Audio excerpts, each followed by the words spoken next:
दल्ले जानबूझकर देश में नफरत की बात करते, जाति धर्म भाषा प्रांत के नाम पर।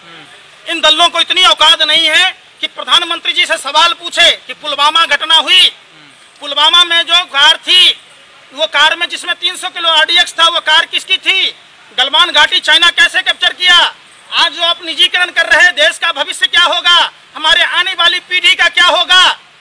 ये सवाल पूछ सकता है? माँ का दूध पिया है? जिस अंबानी को खिलौना नहीं बनाने आता है, राफेल का कॉन्ट्रैक्ट दिया गया और HAL को डुबाया गया, क्या ये देशभक्ति है? क्या सुभाष चंद्र, भाजपा का सांसद, भाजपा का परिंदा, जी न्यूज का मालिक 35,000 करोड़ रुपया लेके भाग गया, भारत के बैंकों में डकैती डाली, यस बैंक डूब गया, आज अपना आवास, मुंबई स्थित आवास चाइना कंसुलेट को दे रहा है किराए पर, क्या ये देशभक्ति है? CBC में जब CBO बनाया गया अंजना कश्यप के पति को, CBC के लाख विरोध के बावजूद, आप अर्नब गोस्वामी को देख लीजिए, ये भरवे कहते हैं पाकिस्तान में हिंदुओं को खाना नहीं मिल रहा, तो मोदी जी के राज में हिंदुस्तान में क्या काजू पिस्ता बादाम की रोटी या शाही पनीर की सब्जी मिल रही है, जो रसगुल्ला मिल रहा है? अशोक चौहान के जो नफरत फैलाने की कोशिश कर रहे हैं देश में, क्या उनके ऊपर कार्रवाई नहीं होनी? बिल्कुल, देशद्रोह की कार्रवाई होनी चाहिए, इनको सख्त से सख्त सजा देनी चाहिए, ताकि ये जो लोकतंत्र के चौथे स्तंभ कहे जाने वाले मीडिया के दलाल और भरवे पत्रकार अपने ही मुल्क को बर्बाद करने में, अपने ही देश को लड़वाने में, अमन भाईचारा समाप्त करने में लगे हैं, इन पर सख्त से सख्त कार्रवाई होनी चाहिए।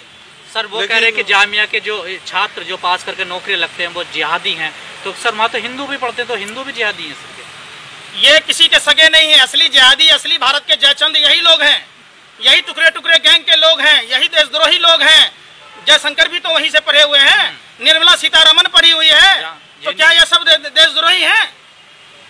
सवाल पूछना क्या देशद्रोही? मतलब देश बेच के भी देशभक्त हो गए, हम इनसे सवाल पूछ रहे थे देशद्रोही हो गए। वाह रे वाह, पढ़ेगा लिखेगा इंडिया तभी तो सवाल पूछेगा इंडिया, इसलिए तो शिक्षा के स्तर को खत्म किया जा रहा, स्कूल कॉलेजों पर आरोप लगाया जा रहा। निकम्मो निठल्लो, तुम एक भी विश्वविद्यालय बनाया होता, एक भी अस्पताल बनाया होता, तुम्हें किसी ने रोका? तुम भाजपा कार्यालय बना रहे थे, तुम RSS का कार्यालय बना रहे थे, तुम्हें किसने रोका कि एक भी विश्वविद्यालय मत बनाओ? ये देश की आज़ादी में सभी जाति, सभी भाषा, सभी प्रांत के लोगों ने, सभी धर्म के लोगों ने कुर्बानी दी है।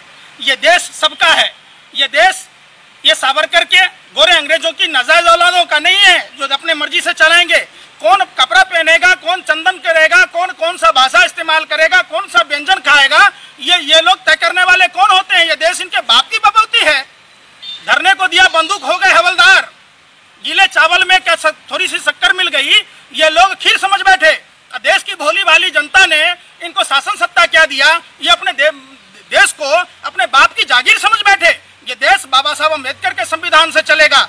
यहाँ जितना अधिकार दलितों का है, उतना सवर्णों का है, उतना पिछड़ों का है, उतना हिंदुओं का है, मुसलमानों का है, बौद्धों का है, सिखों का है, ईसाइयों का, जैनियों का, सबका है। ये सैया बेले कोतवाल हम नंगे नाचमना, आजकल क्या है, सबका मिली जुली है, देश की आवाम को लूटा जा रहा है। ये गोवलकर की किताब है, we are our nationhood, Golwalkar के चेले हैं। ये उसी तरीके से 95% लोगों को गरीब बना रहे। आज जिस तरीके से निजीकरण कर रहे हैं, आज हमारे देश के बच्चों का भविष्य अंधकार में है, देश का भविष्य अंधकार में है, हमारे आने वाली पीढ़ी बर्बाद हो जाएगी। इस पर तो कभी डिबेट नहीं करते ये भरवे दल्ले, कब करेंगे ये? हम देश के आम जनता के हैसियत से ये सवाल आपसे पूछते हैं कि क्या मैं देश को बिकने दूं?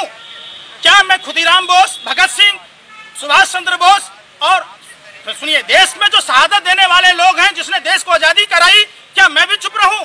अगर मैं चुप रहूंगा, आप चुप रहोगे, तो हमारे आने वाली पीढ़ी गूंगी और बहरी हो जाएगी। ये कल भी सावरकर के दलाल थे, गोरे अंग्रेजों के नाजायज औलादों को ये समझ में नहीं आता, अपने ही देश को, मुल्क को बर्बाद कर रहे। आप सवाल पूछ रहे, आप सवाल पूछे भाजपा के लोगों से, RSS के लोगों से कि सावरकर को 60 रुपए महीना किस बात का मिलता था। आप सवाल पूछिए, 1941 में श्यामा प्रसाद मुखर्जी वित्त मंत्री थे, बंगाल प्रांत में सरकार बनाई थी। आप सवाल पूछिए, भारत छोड़ो आंदोलन को कुचलने की बात की। सवाल पूछिए, 1943 में गुलाम हुसैन अब्दुल्ला खां जिन्ना के साथ सरकार बनाई। सवाल पूछिए उनसे, सवाल पूछिए कि आज हमारे देश की जनता भूखे मर रही है, उनको अस्पतालों में दवाई नहीं मिल रही है। आज से एक हफ्ता पहले मैंने लेडी हार्डिंग किया था लाइव, वहाँ दवाइयाँ नहीं मिल रही है, जांच नहीं हो रही है। ये मोदी नहीं, मदारी है, झूठ बोलने की बचपन से बीमारी है। ये पूरी की पूरी टीम मदारियों की टीम है। कभी कोई सांप का खेल दिखाता है, कोई भालू का दिखाता है, कोई बंदर का दिखाता है।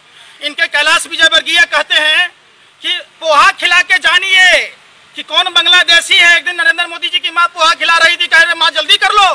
अगर कैलाश विजयवर्गीय देख लेगा तो इसके बेटे के हाथ में क्रिकेट का बल्ला होता है, कैलाश विजयवर्गीय के हाथ में जूता। इनका संदीप पात्रा, गोबर पात्रा, जो ONGC को डुबोने का काम किया, जो हराम में 27 लाख रुपए का पैकेज खाता है, वो कहता है चंदन मत लगाओ। अरे असली जयचंद तो तुम लोग हो कि देश तुम्हारे बाप की बपौती है, बाप की जागीर है। तुम तय करेगा कपड़ा कौन पहनेगा, भाषा कौन सा बोलेगा, धर्म कौन सा अपनाएगा। हर आदमी के विचारों की अभिव्यक्ति है। हमारे देश में सभी जाति सभी धर्म के लोगों ने देश की आज़ादी में कुर्बानी दी है। बाबा साहब अम्बेडकर का संविधान कहता है कि सभी जाति सभी धर्म के लोगों की बात करता है, सभी धर्म के लोगों की बात करता है। हम बिहार से आते हैं, हमारे यहाँ तो सभी धर्म गुरुओं का जन्म हुआ। भगवान महावीर का जन्म है, गुरु गोविंद सिंह का जन्म है, माँ सीता का जन्म स्थान है, गौतम बुद्ध की ज्ञान स्थली है, महर्षि वाल्मीकि का है, विश्वामित्र जी का है। तो ऐसे में देखिए, जो देश हमारा अमन भाईचारा के लिए जाना जाता था, विविधताओं के देश के रूप में जाना जाता था, जो देश विश्व वसुधैव कुटुंबकम के नाम से जाना जाता था, उस